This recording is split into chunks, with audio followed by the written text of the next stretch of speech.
दोस्तों नमस्कार, मैं मयंक त्रिपाठी आप सभी का एचएम कोचिंग क्लासेस में स्वागत करता हूं। कैसे हैं आप सब।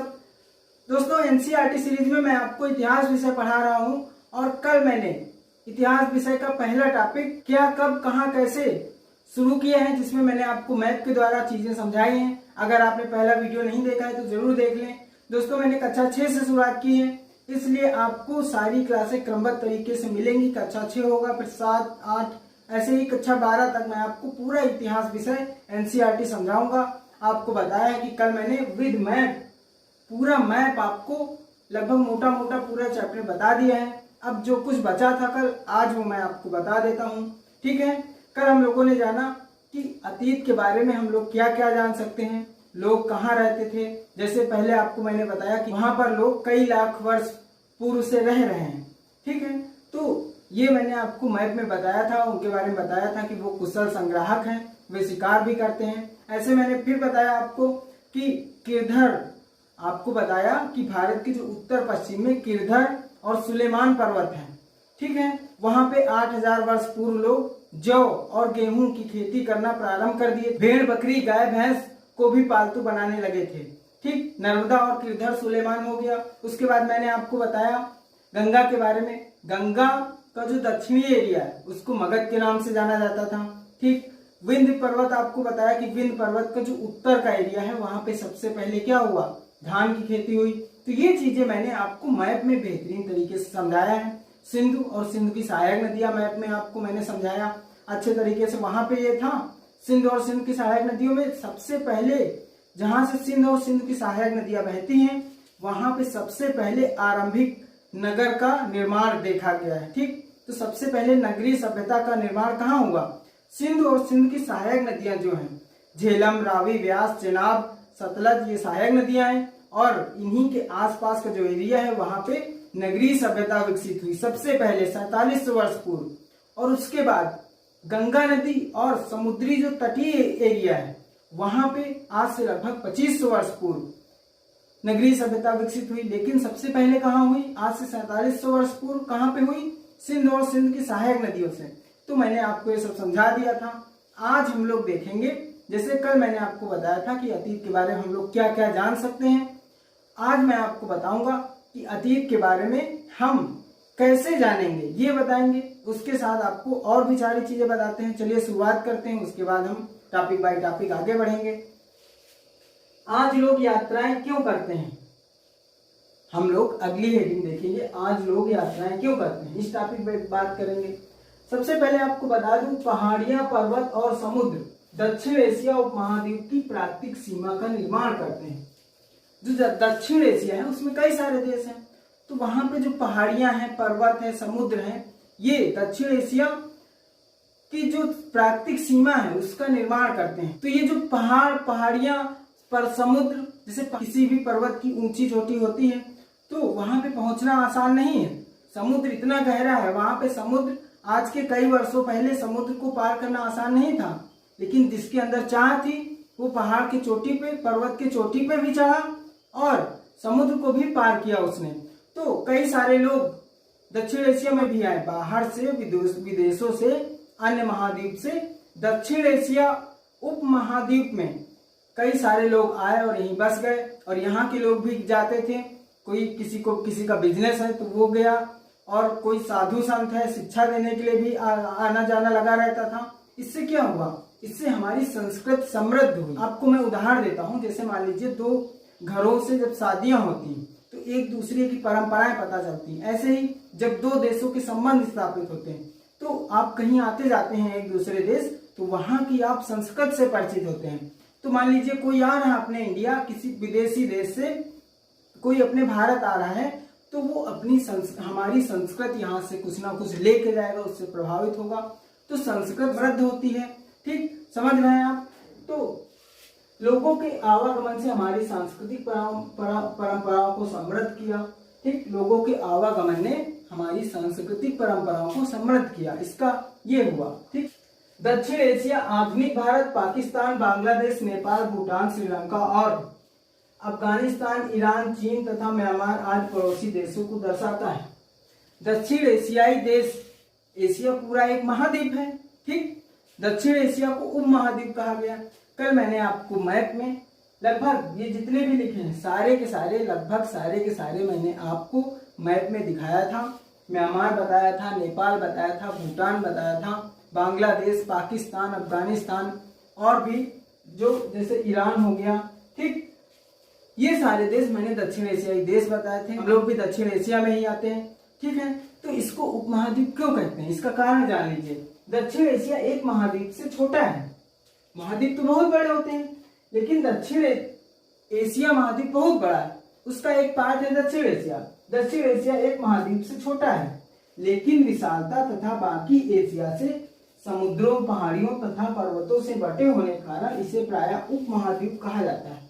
जो दक्षिण एशिया का एरिया है वो पर्वत, समुद्रों, इन सबसे एशिया से बटा हुआ है, आता है एशिया के अंतर्गत ही, लेकिन वो समुद्रों, पर्वतों से बटा हुआ है एशिया से, इसलिए इसको एक उपमहाद्वीप की संज्ञा दे दी गई। इसका नामकरण कर दिया गया है कि दक्षिण एशिया उपमहाद्वीप, एशिया महाद्वीप, दक्षिण एशिया उपमहाद्वीप। कारण समझ गए, क्योंकि ये समुद्रों, पहाड़ियों, इन सबसे दक्षिण एशिया अलग होता है। समझ रहे हैं आप?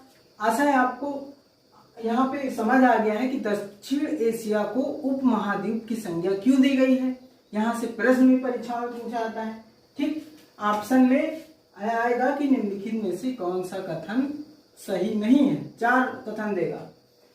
दक्षिण एशिया में ये देश दे देगा, 4 देश दे देगा, पूछेगा दक्षिण एशिया में ये देश आते हैं, मान लीजिए भारत, पाकिस्तान, बांग्लादेश, नेपाल दे दिया, एक ऑप्शन ये देगा। दूसरा, दक्षिण एशिया एक महाद्वीप से छोटा है, ये भी दे सकता है, एक ऑप्शन ये आएगा।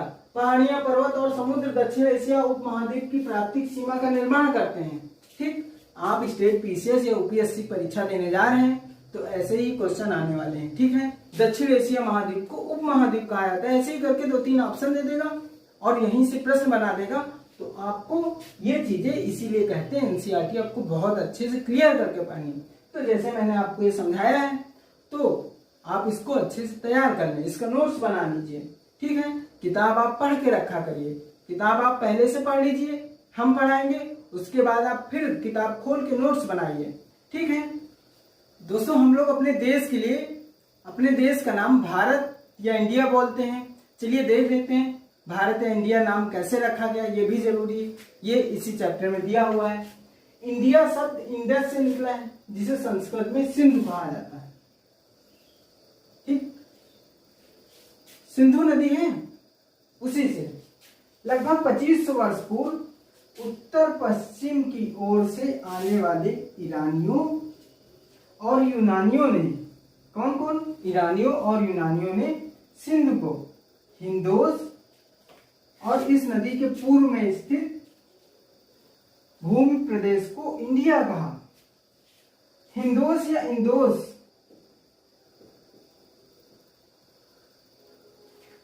हिंदोस कहा है, इंदोस कहा, किसने कहा, यूनानियों और ईरानियों ने, ईरानियों और यूनानियों ने सिंधु को हिंदोस या इंदोस कहा, ठीक। आपको ये पता होना चाहिए। और नदी के पूर्व में स्थित भूमि प्रदेश को इंडिया कहा। इंडिया शब्द की उत्पत्ति इंडस शब्द से हुई है। हम आपको मैप से समझाना चाहते हैं जो कि किताब में नहीं दिया हुआ। ये देखिए, सिंधु नदी यहाँ से निकली है तिब्बत के मानसरोवर झील के पास से और लेह लद्दाख जास्कर श्रेणी होते हुए पाकिस्तान में जाते हैं और बंगाल की खाड़ी में गिर जाती है। तो यहाँ पे कहा गया है पूर्व में स्थित, सिंधु नदी के पूर्व में स्थित। सिंधु नदी को उन्होंने क्या कहा, हिंदोस कहा है, इंदोस कहा। ये हिंदोस या इंदोस या सिंधु नदी का जो पूर्व का इलाका है उसे क्या कहा, उसे कहा इंडिया, ठीक। ये जो सिंधु नदी के पूर्व का इलाका है ये है सिंधु नदी, यहाँ का जो पूर्व का इलाका है उसे क्या कहेंगे, इंडिया कहेंगे। किसने कहा, यूनानियों ने और ईरानियों ने, ठीक है। आशा है आप समझ गए हैं। यहाँ से प्रश्न आते हैं कि किसने कहा सिंधु को हिंदोस, किसने कहा, तो आप कौन कहेंगे, किसको बताएंगे, ईरानियों या यूनानियों, ने सिंध को क्या कहा? सिंधु नदी को कहा इंदोस या इंदोस। पहली बात ये जान लीजिए, महत्वपूर्ण है इसलिए मैं इस पे जोर दे रहा हूं, ठीक, कि हिंदोस या इंदोस के जो पूर्व में प्रदेश है, इसके जो पूर्व में प्रदेश है उसे क्या कहेंगे? इंडिया। ठीक, ईरानियों और यूनानियों ने कहा। इंडिया शब्द इंडस से निकला है, जिसे संस्कृत में सिंधु कहा गया। ठीक है, आशा है आप समझ गए। इसके बाद इसमें अभी एक लाइन बची हुई है कि भारत पहले उत्तर पश्चिम में जो लोग रहते थे, उत्तर पश्चिम के ये लोग मान लीजिए यहाँ के लोग उत्तर पश्चिम वाले, इनमें एक समूह को भारत कहा जाता था। ठीक, इसका आप देखेंगे ऋग्वेद जो कि 3500 वर्ष पुराना है, सबसे पुराना वेद है हमारा, उसमें लिखा हुआ है, उसमें प्रमाण मिले हैं, लिखा हुआ है कि जो उत्तर पश्चिम के लोग हैं उस ग्रुप को क्या कहा जाता था? उत्तर पश्चिम में जो लोग रहते हैं एक विशेष समूह के लोग रहते हैं और उस समूह के लोगों को भारत कहा जाता था। बाद में उसे एक देश यानी कि भारत देश का नामकरण उसी के आधार पर हो गया। हमें इसमें दो प्रमाण मिलते हैं, एक यूनानियों और ईरानियों ने इंडिया कहा, ठीक, और कुछ उत्तर पश्चिमी लोगों का विशेष समूह को भारत कहा गया, जिसे बाद में पूरे देश का नाम लिया जाने लगा, क्या? भारत। दोस्तों, अब हम लोग बेहद महत्वपूर्ण टॉपिक के बारे में बात करेंगे। टॉपिक है अतीत के बारे में कैसे जाने। अतीत के बारे में आप कैसे जाने? अगर मैं आपसे पूछूं 1000 साल पहले क्या हो रहा था, तो आप क्या बताएंगे? अतीत के बारे में कैसे जानने की कोशिश करेंगे? तो मैं आपको बता दूं, आप पुस्तकों से जान सकते हैं, जो उस समय पुस्तकें लिखी गई उससे जान सकते हैं, ठीक, या आप अभिलेखों से जान सकते हैं, पहले राजा महाराजा अभिलेख बनवाते थे, या पुरातत्व से जान सकते हैं। पुरातत्व क्या करता है? पुरातत्व चीजों आप जमीन खोदेगा, वहां से निकालेगा, मूर्ति निकालेगा, पत्थर निकालेगा और उससे जानता है, मूर्ति, पत्थर, धातु कुछ भी मिल सकता है, उससे जो भी मिलेगा वो उससे पता करेगा कि कितने वर्ष पूरा है। पर काफी कठिन काम होता है, मैं आपको एक एक करके समझाने जा रहा हूँ। सबसे पहले बताऊंगा कि पुस्तकों से आप कैसे जानेंगे। अतीत के बारे में जानने का एक कारगर तरीका है, आप पुस्तकें ढूंढिए, अतीत की पुस्तकें ढूंढिए। तो जब अतीत की पुस्तकें ढूंढी गई तो वहां पे मिला पांडुलिपि। पांडुलिपि में लिखी गई पुस्तकें, जिसे अंग्रेजी में कहते हैं मैन्यूस्क्रिप्ट। मेनू का अर्थ होता है हाथ, लैटिन में मेनू का अर्थ होता है हाथ, यानी कि हाथ से लिखी जाने वाली किताब। ठीक, आप ऐसे समझ सकते हैं। तो पांडुलिपियां प्रायः ताड़ पत्तों अथवा हिमालय क्षेत्र में उगने वाले भुज नामक पेड़ की छाल से विशेष तरीके से तैयार भोजपत्र पर लिखी जाती। पांडुलिपियां कैसे लिखी जाएंगी? ताड़ पत्तों पे। इसमें या तो ताड़ पत्ते होंगे या हिमालय क्षेत्र में एक पौधा पाया जाता है जिसे कहते हैं भुर्ज। क्या कहते हैं? भुर्ज। भुर्ज का पत्ता, उसमें पांडुलिपि लिखी जाती है या ताड़ पत्तों में लिखी गई। उस जमाने के लोग या तो ताड़ पत्ते पे लिखते थे या भुर्ज पे लिखते थे। परीक्षा के लिए बेहतरीन प्रश्न है कि पांडुलिपि किसमें लिखी जाती थी? हिमालय में पाया जाने वाला भुर्ज नामक पेड़ के पत्ते से, ताड़ पत्ते से। ठीक, ऐसे कोई भी प्रश्न पूछ सकता है, या तो ताड़ पत्ते का देगा, भुर्ज का देगा, तो आपका ज्ञान चेक होगा। ठीक है, कई सारी पांडुलिपियां या तो नष्ट हो गई हैं क्योंकि ये पत्तों में लिखी जाती थी, अब कुछ उपलब्ध हैं, बहुत सारी नष्ट हो गई हैं। समझ रहे हैं आप? बाकी हम लोग कई सारी लिपियों का प्रयोग करते हैं। हमारे यहाँ महाकाव्य, नाटक, ये सारी चीजें भी हैं जो कि संस्कृत भाषा में ज्यादातर लिखी गई हैं, कुछ तमिल भाषा में भी हैं। ठीक है, और सामान्य लोग प्राकृत भाषा का प्रयोग करते थे। प्रश्न ये भी आ सकता है, प्राकृत भाषा कौन प्रयोग करता था? सामान्य लोग।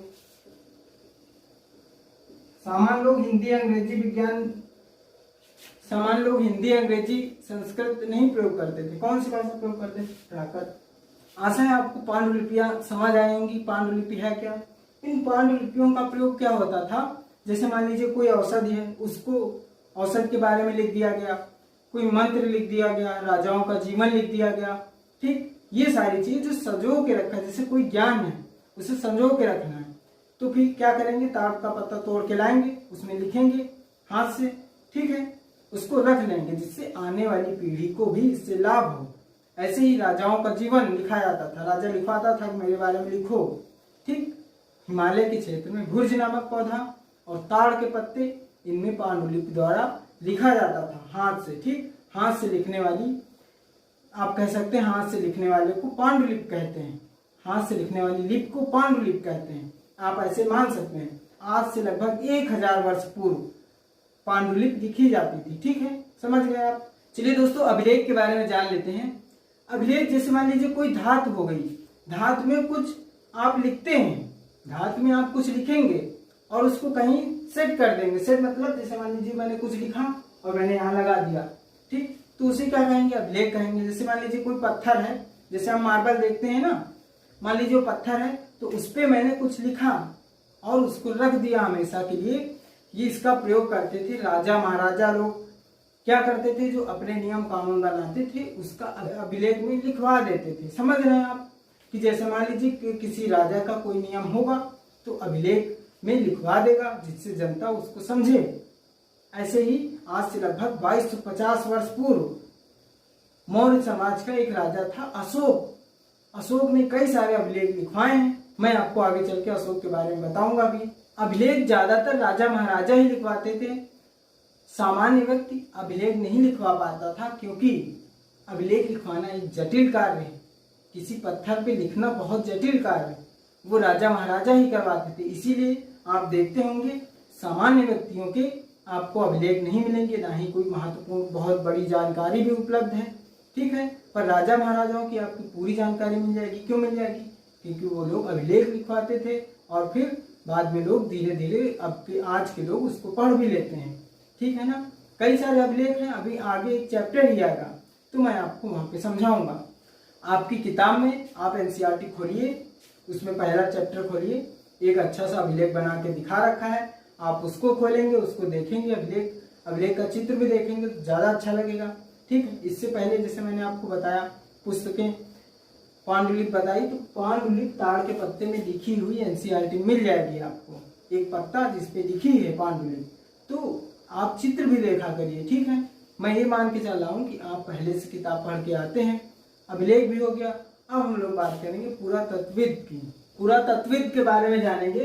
पुरातत्वविद पत्थर और ईंट से बनी इमारतों, पत्थर और ईंट से बनी इमारतों के अवशेषों, चित्रों तथा मूर्तियों का अध्ययन करते हैं। वे औजारों, हथियारों, बर्तनों, आभूषणों तथा सिक्कों की प्राप्ति के लिए छानबीन तथा खुदाई करते हैं। एक डिपार्टमेंट होता है पुरातत्व विभाग, वो करता क्या है कि वो खुदाई करके जो जमीन में गड़ी हुई चीजें हैं, जो दब गई हैं, बहुत पहले दब गई हैं, उनको निकालता है, फिर देखता है कितनी पुरानी है, किस काल की है, ठीक। तो चाहे वो मूर्तियां हो, औजार हो, हथियार हो, बर्तन हो, कुछ भी हो, इमारत गिर गई हो, दब गई हो, ठीक, तो वो ये सब देखता है क्या, पुरातत्व विभाग। और उसमें क्या नियुक्त होते हैं, पुरातत्वविद नियुक्त होते हैं, जो ये कार्य करते हैं। बेहद जटिल कार्य होता है, इसमें बहुत धीमे धीमे खुदाई होती है। इसमें ये नहीं होता कि जेसीबी लेके आओ बस खोद डाला, ऐसे खुदाई नहीं होती है, बहुत धीरे खुरपी से धीरे धीरे खुदाई होती है।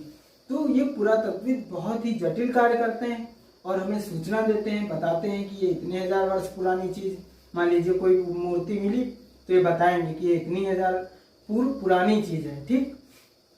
ऐसे ही इसमें कुछ चीजें खराब भी हो जाती हैं, जैसे मान लीजिए आप अनाज की बात करते हैं तो उस समय के लोग जो अनाज खाते थे वो अब खराब हो चुके हैं, ठीक, जल गए हैं, तो उनकी केवल राख बची।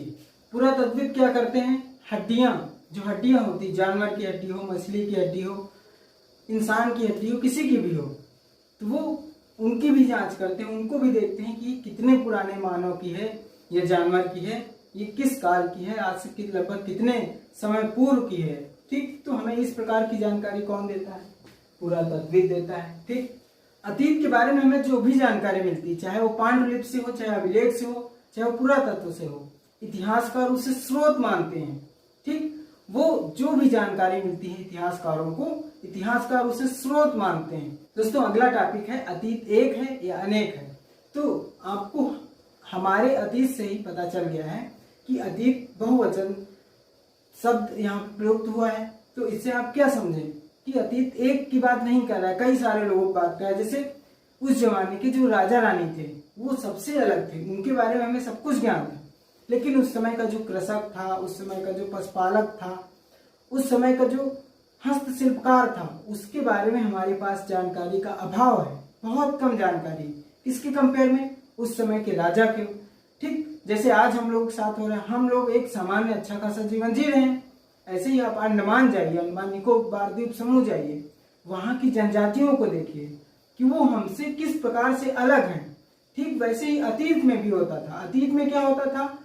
राजा और रानी आम जनता से एकदम अलग होता था, बाकी जनता गरीब लाचार ऐसे ही रहती थी। तो वो भेदभाव तब भी था और वो भेदभाव आज भी है। चलिए दोस्तों देख लेते हैं तिथियों का मतलब। यहाँ पे तिथियों से तात्पर्य है ईसा मसीह के जन्म के पूर्व और जन्म के बाद से। जन्म के पूर्व और बाद से। ठीक जो हमारा कैलेंडर यूज किया जा रहा है वो ईसा मसीह पर आधारित है। ठीक है, जैसे मान लीजिए इस समय क्या चल रहा है? 2020 चल रहा है। ठीक तो 2020 को 2020 एडी कहेंगे। इस समय हम लोग इसको एडी भी लिख सकते हैं। ठीक और अगर 2000 BC लिखा हो तो मतलब बिफोर क्राइस्ट, यानी कि ईसा मसीह के जन्म से पूर्व, इसे कहेंगे ईसा पूर्व। ठीक और यहाँ पे 2020 एडी होगा कि ईसा मसीह के जन्म के 2020 साल बाद की बात हो रही है। इसका मतलब ये हुआ। और यहाँ का मतलब हुआ ईसा मसीह के जन्म के 2000 वर्ष पूर्व की बात हो रही है, यानी कि 2000 वर्ष ईसा मसीह का जन्म हो रहा है। यानी कि अगर आप आज से जोड़ेंगे ना, ईसा मसीह का जन्म मान लीजिए 0, ये यहाँ पे रखेंगे, यहाँ पे ईसा मसीह का जन्म हुआ। ठीक और उसके 2000 वर्ष पहले की बात कर रहा है। और आज क्या चल रहा है? 2020। तो 2020 में ये 2000 जोड़ना पड़ेगा, 4020 वर्ष पहले की बात कर रहा है। अगर आपसे कोई कहे 2000 BC का मतलब अगर आप आज से देखेंगे ना तो वो 4020 हो जाएगा। क्यों होगा? कि ईसा मसीह के जन्म के पूर्व, यानी कि ईसा मसीह के जन्म के पूर्व ही 2000 साल हो गए और उसके बाद अभी हम लोग कितना टाइम स्पेंड कर चुके हैं? 2020 साल। तो दोनों जुड़ेंगे तब आएगा। और ये बाद वाला जन्म के 2020 साल बाद। ऐसे इसको कहेंगे बिफोर क्राइस्ट, इसको कहेंगे एनो डोमिनी। ये क्या है? एनो डोमिनी, ये है बिफोर क्राइस्ट। आशा है तिथियों का मतलब आप समझ गए हैं बिल्कुल अच्छे से। ठीक जो मैंने बता दिया है, आपकी एनसीईआरटी का पहला चैप्टर लगभग कंप्लीट हो गया है। कुछ चीजें हैं जो आप बच गई हैं तो आप उन्हें पढ़ लीजिएगा। वो चीजें आपके पढ़ने से ही आपको समझ आ जाएंगी, उसमें समझने के लिए ज्यादा कुछ है नहीं समझाने के लिए। ठीक है, आपको क्लास कैसे लगी आप हमें जरूर बताइए। इनके प्रश्नोत्तर आप सॉल्व करिएगा। मिलान करने के लिए 4 चीजें दी हैं। ठीक उन्हें आप मिलान करिए। अगर नहीं आ रहा है तो कमेंट में पूछ लीजिए। अगर आपको नहीं आ रहा है तो समझ लीजिए आपने अच्छे से पढ़ा नहीं। आपको वीडियो कैसी लग रही है आप हमें जरूर बताएं। दोस्तों चैनल को सब्सक्राइब करें और वीडियो को ज़्यादा से ज़्यादा शेयर करें, जिससे क्या होगा, ज़रूरतमंदों तक मेरा वीडियो पहुंचेगा। ठीक है, धन्यवाद।